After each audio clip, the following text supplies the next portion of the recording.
कहानी की शुरुआत होती है 1950 में, जहां एक कार फैक्ट्री के अंदर कुछ गाड़ियां तैयार की जा रही थीं। लेकिन उनमें से एक लाल रंग की गाड़ी बहुत खास थी, जिस पर एक मैकेनिक काम कर रहा था। जब वो इंजन चेक कर रहा था तो अचानक गाड़ी का हुड अपने आप इतनी तेजी से बंद हो गया कि जिससे मैकेनिक का हाथ बुरी तरह कुचल गया। उसे जल्द से जल्द डॉक्टर के पास ले जाया गया। उसके बाद एक और मैकेनिक गाड़ी चेक करने आया। जब वो गाड़ी के अंदर था तो उसकी सिगार की राख सीट पर गिर गई। उसने सिगार की राख को वहीं सीट पर छोड़ा और अपनी गलती इग्नोर करके मजे से गाड़ी में काम करने लगा। लेकिन उसे पता नहीं था कि उसकी इस छोटी सी गलती का अंजाम बहुत बुरा होने वाला है। खैर, फिर कई घंटे बीत गए और फैक्ट्री का काम खत्म हो गया। सब वर्कर्स अपने अपने घर लौट रहे थे, पर जाते हुए सुपरवाइजर ने देखा कि लाल रंग की गाड़ी की लाइट अभी भी ऑन है। वो उस लाल कार के पास जाता है। उसने जैसे ही गाड़ी खोली तो अंदर से सिगार वाले मैकेनिक की लाश बाहर गिरी। इस इंसिडेंट को अब 28 साल बीत चुके थे और हमें 1978 का वक्त दिखाया जाता है, जहां हम डेनिस नाम की एक स्टूडेंट को देखते हैं जो अपनी गाड़ी में अर्नी नाम के एक दूसरे लड़के के घर पहुंचता है। अर्नी एकदम सीधा साधा पढ़ाकू लड़का था। डेनिस और अर्नी एक दूसरे से काफी अलग थे, पर फिर भी वो जल्दी ही काफी अच्छे दोस्त बन गए। आज उनके स्कूल का पहला दिन था। स्कूल पहुंचकर उन्होंने अपने लॉकर्स से नई किताबें निकाली। तभी एक नई स्टूडेंट ली आती है और अपनी खूबसूरती से सब स्टूडेंट्स को अपनी ओर आकर्षित कर लेती है। डेनिस ली को देखते ही उस पर फिदा हो जाता है। बाद में जब डेनिस और अर्नी घर लौट रहे थे तो अर्नी को अचानक एक घर के बाहर एक लाल रंग की गाड़ी दिखाई दी। अर्नी ने जब गाड़ी को देखा तो उसने डेनिस को तुरंत रुकने को कहा। उन्होंने जब पास जाकर देखा तो वो एक पुरानी जंग लगी हुई खटारा कार थी, लेकिन अर्नी को ये कार बहुत पसंद आई। वो वही फैक्ट्री वाली कार थी जिसे हमने कहानी की शुरुआत में देखा था, और अब उसकी हालत बिल्कुल खटारा हो चुकी थी। लेकिन अर्नी को इससे कोई फर्क नहीं पड़ा और वो उसी पल गाड़ी का दीवाना हो गया। तभी गाड़ी का मालिक जॉर्ज वहां आया और उसने कहा कि इस गाड़ी का नाम क्रिस्टीन है और ये उसके भाई की कार है जिसकी कुछ हफ्तों पहले ही मौत हो गई। दरअसल जॉर्ज जल्द से जल्द इस गाड़ी से छुटकारा पाना चाहता था, इसलिए वो इसे सिर्फ $250 में बेचने को तैयार हो गया। डेनिस ने अर्नी से कहा कि इतनी खटारा गाड़ी पर पैसे क्यों लगा रहा है, कोई दूसरी अच्छी सी गाड़ी खरीद लो। इसे दोबारा रिपेयर करने में तुम्हारे बहुत पैसे बर्बाद हो जाएंगे। मगर अर्नी ने बिना सोचे समझे उसी वक्त गाड़ी खरीद ली। फिर शाम को जब वो घर लौटा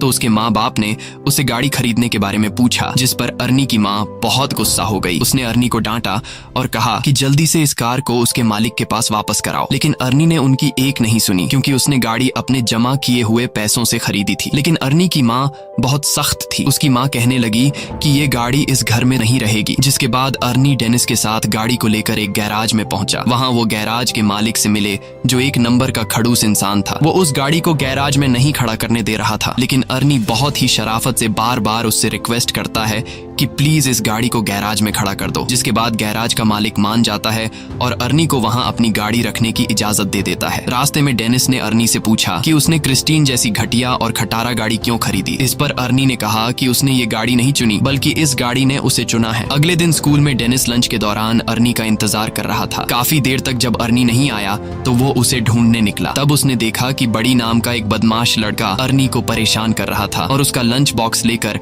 अर्नी को चाकू से धमका रहा था। डेनिस ने बीच में आने की कोशिश की, तभी बड़ी ने लंच जमीन पर फेंक दिया और अर्नी को उस पर गिरा दिया। इससे बेचारे अर्नी का चश्मा गिर गया तो बड़ी ने उसे अपने पैरों तले कुचलकर तोड़ डाला। उसके बाद बड़ी अर्नी की हालत पर हंसने लगा, पर तभी डेनिस ने मौका देखकर बड़ी पर हमला कर दिया। उसी समय बड़ी की गैंग ने डेनिस को घेर लिया। तभी जल्दी ही एक टीचर ने वहां आकर लड़ाई रुकवाई। अर्नी ने टीचर को बताया कि बड़ी ने उसे चाकू से धमकाया है, लेकिन बड़ी ये मानने को तैयार नहीं था। तब टीचर ने उसे अपनी जेब खाली करने को कहा, तो बड़ी जेब खाली करते वक्त उसकी जेब से वही चाकू निकला। आखिरकार टीचर ने बड़ी और उसके गैंग को ऑफिस में भेज दिया, जिसके बाद बड़ी को स्कूल से निकाल दिया गया। इसी तरह कई हफ्ते बीत गए और आर्नी दिन रात मेहनत करके गाड़ी ठीक करने में जुटा हुआ था। उसी वक्त गैराज का मालिक आता है और वो आर्नी की रिपेयरिंग के काम को देखते हुए उसे अपने साथ काम पर रख लेता है। वो आर्नी से कहता है कि काम के बदले में तुम अपनी गाड़ी के लिए कुछ पुर्जे इकट्ठा कर सकते हो। आर्नी ने इसके लिए हाँ कर दी और फिर दिल लगाकर गाड़ी ठीक करने में जुट गया। मगर उसे इस बात का एहसास ही नहीं हुआ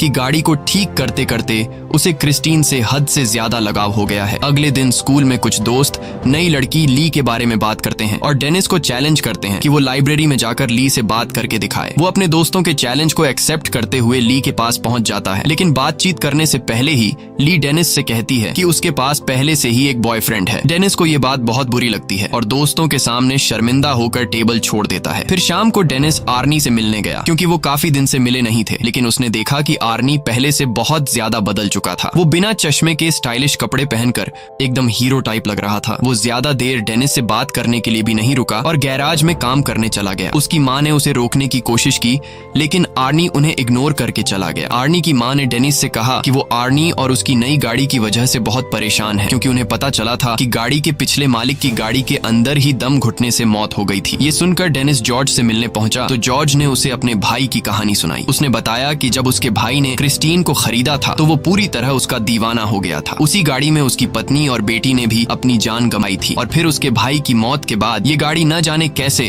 खुद ब खुद जॉर्ज के घर के बाहर आकर खड़ी हो गई। ये सुनकर तो डेनिस और भी घबरा गया, जिसके बाद वो फैसला करता है कि गाड़ी पर जांच पड़ताल के लिए वो गैराज में जाएगा। जिसके बाद डेनिस चुपके से गैराज में पहुंच जाता है। उसने गाड़ी खोलने की कोशिश की, पर जैसे ही उसने हैंडल खींचा तो रेडियो अपने आप ही चालू हो गया और डेनिस तुरंत वहां से भाग जाता है ताकि उसे कोई देख न ले। अगली सुबह डेनिस स्कूल स्टेडियम में फुटबॉल खेलने जाता है। डेनिस खास गोल मारने के बारे में सोच रहा था कि तभी अचानक उसने आर्नी को वहां आते देखा और उसकी गाड़ी क्रिस्टीन तैयार होकर चमक रही थी, जिसे देखकर बडी और उसके दोस्तों को जलन महसूस हुई। ली भी गाड़ी से बाहर आई और उसने सबके सामने आर्नी को चूम लिया। ये देखकर डेनिस को बिल्कुल भी अच्छा नहीं लगा, क्योंकि वो ली से बहुत ज्यादा प्यार करता था। डेनिस को गुस्सा आ जाता है और गेम से उसका फोकस हट जाता है। इसी मौके का फायदा उठाकर दूसरी टीम का प्लेयर उसे धक्का देकर गिरा देता है। उस धक्के से डेनिस इतनी जोर से जमीन पर गिरा कि वो तुरंत ही बेहोश हो गया और उसे बहुत गहरी चोट भी आई। इस इंसिडेंट के कई दिन बाद डेनिस की आंख खुली तो उसने देखा कि वो एक हॉस्पिटल में है। उसकी टांग और गले में प्लास्टर लगा हुआ था। आर्नी भी उसे मिलने आया था। तब डेनिस को रियलाइज हुआ कि उसका दोस्त कुछ ज्यादा ही तेजी से बदल रहा है। 1 महीने पहले वो एक डरपोक और शर्मीला सा लड़का हुआ करता था, जो किसी से खुलकर बात भी नहीं कर सकता था। खैर, आर्नी जल्दी ही उसे अलविदा कहकर निकल गया। फिर शाम को वो ली के साथ मूवी थिएटर गया और बाद में वो दोनों गाड़ी में ही एक दूसरे को चूमने लगे। पर जब बात उससे आगे बढ़ी तो ली अचानक उतरकर गाड़ी से बाहर आ गई। आर्नी उसके पीछे गया तो ली कहने लगी कि मुझसे ज्यादा तो तुम इस गाड़ी से प्यार करते हो। आर्नी को उसकी बातें बहुत अजीब लग रही थीं, लेकिन फिर अचानक बारिश शुरू हो जाती है, जिसकी वजह से वो जैसे तैसे ली को मनाकर वापस गाड़ी में बैठाता है। लेकिन तभी विंडशील्ड खराब हो जाती है, जिसको ठीक करने के लिए आर्नी बाहर निकलता है। ली अंदर अकेली गाड़ी में बैठकर कुछ खाने लगती है कि अचानक गाड़ी का रेडियो अपने आप चालू हो गया। उसी समय डैशबोर्ड से बहुत तेज रोशनी आई और ली को लगा कि उसका गला घुट रहा है, उसे सांस नहीं आ रही थी। तो आर्नी तुरंत उसकी मदद के लिए दौड़ा, मगर गाड़ी अंदर से लॉक हो चुकी थी। उधर ली दम घुटने से मरने ही वाली थी कि बिल्कुल सही वक्त पर वो अंदर से दरवाजा खोलने में कामयाब रही और तभी साथ खड़े एक आदमी ने जैसे तैसे उसे खींचकर बाहर निकाला। ये देखकर आर्नी को उस आदमी पर गुस्सा आया। आर्नी को लगा कि वो आदमी ली के साथ फ्लर्ट कर रहा है, पर वो आदमी तो सिर्फ ली के गले में फंसा हुआ खाना निकाल रहा था। ये सब होने के बाद आर्नी ली को घर वापस छोड़ आया। ली गाड़ी से निकलते ही घर में घुस गई और उसने कहा कि वो आर्नी से कोई बात नहीं करना चाहती। आर्नी ने उससे माफी मांगने की कोशिश की, पर ली के दिमाग में ये बात कंफर्म हो चुकी थी कि इस गाड़ी ने मुझे मारने की कोशिश की है। और तो और उसे लगता था कि क्रिस्टीन उससे जलती है, क्योंकि जब भी वो गाड़ी में एक साथ होते हैं तो कुछ न कुछ गड़बड़ हो जाती है। ये सब सुनकर आर्नी को लगा कि ये ली का सिर्फ वहम है, इसलिए उसने कहा कि वो कल बात करेंगे। फिर आर्नी वापस गाड़ी में बैठा, मगर गाड़ी चालू ही नहीं हो रही थी, जैसे क्रिस्टीन नाराज हो गई हो। तब उसने क्रिस्टीन से बात करते हुए कहा कि आज ली के साथ जो भी हुआ इससे कोई फर्क नहीं पड़ता, क्योंकि वो हमेशा प्यार सिर्फ क्रिस्टीन से करेगा। उसके बाद उसने चाबी घुमाई तो गाड़ी डायरेक्ट ही चालू हो गई। अब वो सीधा गैराज पहुंचा और क्रिस्टीन को वहीं छोड़कर घर वापस चला गया। पर तभी उसके पीछे से बडी और उसके दोस्त गैराज में घुस गए। उन सबके पास तरह तरह के हथियार थे और देखते ही देखते उन्होंने पूरी गाड़ी तबाह कर दी। फिर अगले दिन आर्नी ने ली को जैसे तैसे मना लिया और फिर वो दोनों गैराज में आए ताकि आर्नी गाड़ी से अपना वॉलेट निकाल सके। मगर जैसे ही आर्नी की नजर क्रिस्टीन पर गई तो उसने क्रिस्टीन को तहस नहस देखा। ये देखकर आर्नी को बहुत बुरा लगा। आर्नी को लगा कि ये सब कुछ ली ने किया है। ली हैरान होकर पूछी कि ये किसने किया, मगर आर्नी ने बिना बात किए उस पर चिल्ला पड़ा और उसने ली को दूर चले जाने को कहा। बाद में आर्नी ने अपने माँ बाप को इस बारे में बताया तो उन्होंने आर्नी को शांत करते हुए कहा कि वो उसे नई गाड़ी दिलवा देंगे। ये बात सुनकर आर्नी को और ज्यादा गुस्सा आ गया, क्योंकि वह जानता था कि ली की तरह उसके माँ बाप को भी क्रिस्टीन से नफरत है और उसने क्रिस्टीन की इस हालत का जिम्मेदार भी अपने माँ बाप को ही ठहराया, क्योंकि अगर वो उसे गाड़ी घर पर रखने की इजाजत दे देते तो आज वो सही सलामत होती। फिर वो उन्हें और भी बुरा भला कहकर अपने कमरे में जाने लगा। उसके पापा ने उसे पीछे से पकड़कर अपनी माँ से माफी मांगने को कहा, मगर आर्नी और भी बुरा भला बोलता ही जा रहा था तो उसके पापा ने उस पर हाथ उठा दिया। आर्नी जवाबी कार्रवाई में अपने बाप को गले से पकड़ता है और करीब अपने बाप को मारने ही वाला होता है कि तभी वो उसे छोड़ देता है। उसके बाद वो चुपचाप घर से बाहर आ गया। वो सीधा क्रिस्टीन के पास पहुंचा और एक बार फिर से एक एक पुर्जा जोड़कर उसे ठीक करने का फैसला किया, मगर उसने अब जो देखा उसके पैरों तले जमीन ही खिसक गई। उसने देखा कि मानो जादू से गाड़ी अपने आप ही ठीक हो रही थी। आर्नी ने खुश होकर गाड़ी से पूछा कि वह और क्या क्या कर सकती है, और तभी क्रिस्टीन बिना मेहनत के पूरी तरह से ऑटोमेटिक खुद को रिपेयर कर लेती है। अगले सीन में हम रात को मूची नाम के एक लड़के को देखते हैं जो बडी का साथी था। वो सड़क के बीचों बीच एक ट्रक को रोककर उसे लूट रहा था। अचानक उसे दूर से गाड़ी के इंजन की आवाज सुनाई दी। उसने थोड़ी पास जाकर देखा तो पता चला कि ये तो क्रिस्टीन है, जो एकदम नई होकर उसके सामने आकर खड़ी हो गई थी। वो समझ गया कि आर्नी को पता चल गया है कि उसने ही बडी के साथ मिलकर क्रिस्टीन को तहस नहस किया था। अब वो आर्नी से माफी मांगने लगा, पर अचानक गाड़ी की हेडलाइट जली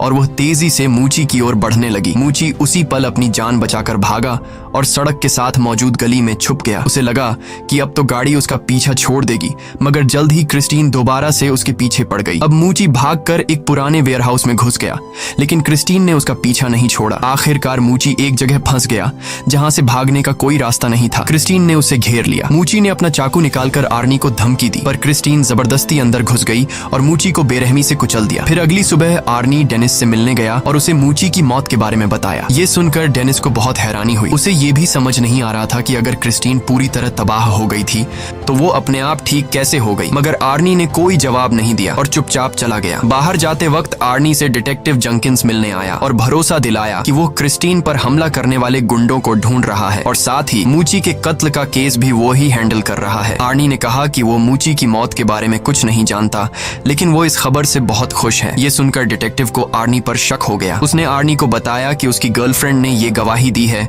कि गाड़ी बिल्कुल टूटने फूटने के बावजूद भी अपने आप ठीक हो गई। ये सुनने के बाद आर्नी ने कहा कि ये सब झूठ है और वहां से चला गया। बाद में उसने ली को फोन करके मिलने बुलाया तो ली ने आने से इनकार कर दिया, जिससे वो और ज्यादा गुस्से में आ गया। वहीं दूसरी तरफ बडी और उसके दोस्त स्टोर से शराब खरीदते हैं और गाड़ी में बैठकर रवाना हो जाते हैं। रास्ते में एक दूसरी गाड़ी उनका पीछा करने लगती है, तो बडी ने गाड़ी रोक कर देखा कि आखिर गाड़ी में कौन है, मगर हेडलाइट्स की वजह से उसे कुछ दिखाई नहीं दिया। फिर उसने अपनी गाड़ी रिवर्स की तो दूसरी गाड़ी भी वैसे ही रिवर्स होने लगी और तब बडी को पता चल जाता है कि वो गाड़ी कोई और नहीं बल्कि क्रिस्टीन है। अब बडी ने गुस्से में आकर गाड़ी भगाई और सीधा एक गैस स्टेशन पर जाकर रुकी जहां उसका दोस्त रिची काम करता था। बडी गाड़ी से उतरकर एक लोहे की रॉड उठा लेता है और अपना पीछा करने वाले आदमी को सबक सिखाने के लिए तैयार हो गया। लेकिन तभी क्रिस्टीन बहुत तेज रफ्तार में आई और सीधा बडी की गाड़ी से जा टकराई, जिससे उसकी गाड़ी को बहुत नुकसान हुआ। बडी को लगा कि आर्नी गाड़ी के अंदर ही है, तो उसने आर्नी को बाहर निकलने को कहा, मगर क्रिस्टीन एक बार फिर तेजी से बडी की गाड़ी से टकराई और सीधा उसे वर्कशॉप में घुसा दिया। डॉन गाड़ी में बैठा था तो क्रिस्टीन ने उसे भी बडी की गाड़ी के साथ ही कुचल दिया। उसी समय बडी की गाड़ी से पेट्रोल लीक होने लगा और अचानक उसमें आग लग गई। कुछ ही पलों में पूरे गैराज में बहुत बड़ा धमाका हो गया और रिची भी उसी आग में जलकर मर गया। ये देखते ही बडी अपनी जान बचाकर भागने लगा, लेकिन क्रिस्टीन इतनी आसानी से बडी को जाने कहां देने वाली थी। क्रिस्टीन भी उसका पीछा करने लगी। आखिरकार उसने बडी को भी कुचल दिया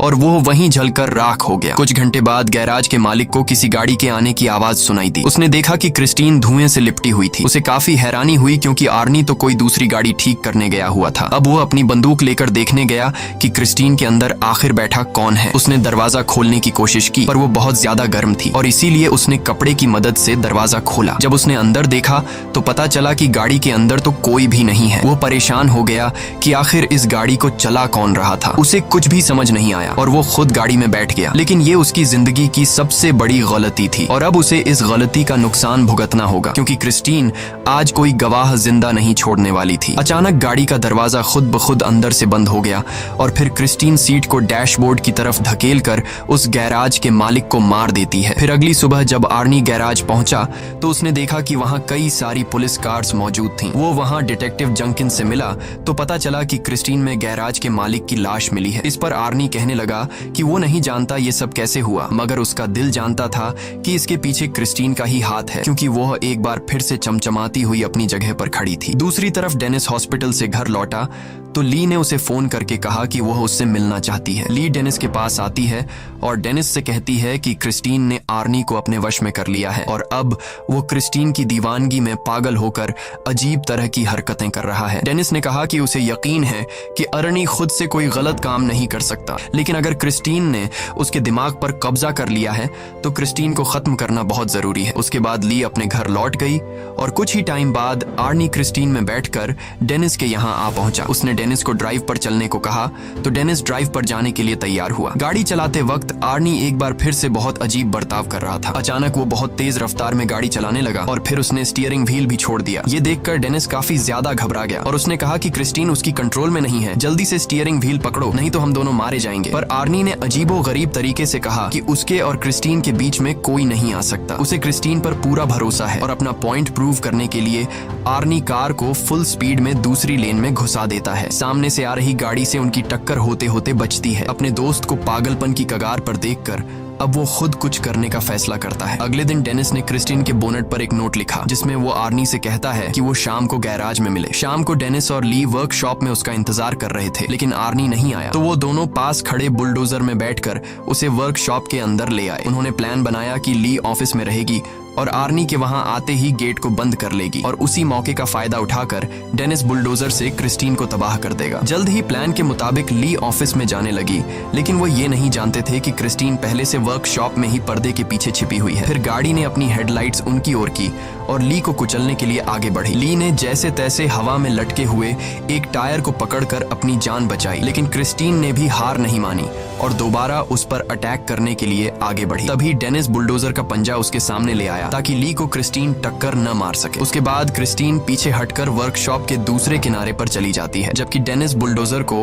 उसके फ्रंट साइड पर ले जाता है। अब दोनों गाड़ियां एक दूसरे के आमने सामने आ गईं और पता चला कि क्रिस्टीन अब अकेली नहीं चल रही बल्कि आर्नी उसकी मदद कर रहा है। अब वो पूरी तरह से गाड़ी के कंट्रोल में था। अचानक गाड़ी ने अपनी हेडलाइट्स उनकी ओर की और कुछ ही सेकंडों में खुद को पूरी तरह ठीक कर लिया। बदकिस्मती से एक्सकैवेटर ने भी काम करना बंद कर दिया था जिसके बाद डेनिस उसे दोबारा स्टार्ट करने की कोशिश में लग गया। इसी दौरान गाड़ी ऑफिस की तरफ ली को हमेशा के लिए खत्म करने के लिए दौड़ पड़ी। वो सब कुछ तोड़ती हुई ली की ओर बढ़ी लेकिन इस जबरदस्त टक्कर की वजह से आर्नी विंडशील्ड तोड़ता हुआ बाहर जा गिरा। ली उसे देखने के लिए आगे बढ़ी कि आर्नी को क्या हुआ, पर आर्नी अचानक उछलकर उसे डरा देता है और उस पर हमला करके उसे पकड़ लेता है। लेकिन बदकिस्मती से उसके शरीर में विंडशील्ड के शीशे का एक बड़ा टुकड़ा घुस गया था। आर्नी ने अपने मरते हुए लम्हों में अपनी प्यारी गाड़ी को छूने की कोशिश की लेकिन उसका शरीर जख्मों को बर्दाश्त नहीं कर पाया और क्रिस्टीन के सामने ही दम तोड़ देता है। ली फौरन उस जगह से भाग जाती है लेकिन क्रिस्टीन ने बदला लेने के लिए तुरंत रिवर्स गियर लगाकर उसे कुचलने की कोशिश की लेकिन लकीली उस वक्त पर ली तो बच निकली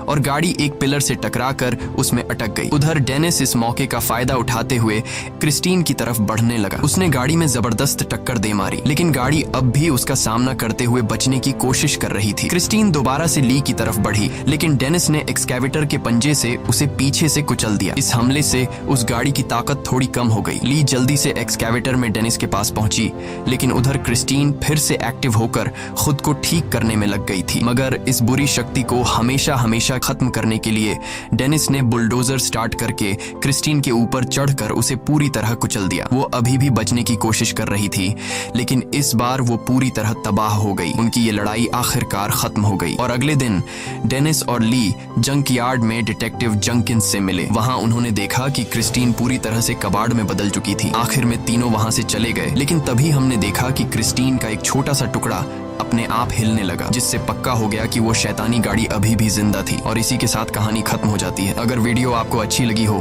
तो हमारे चैनल को जरूर सब्सक्राइब कीजिए।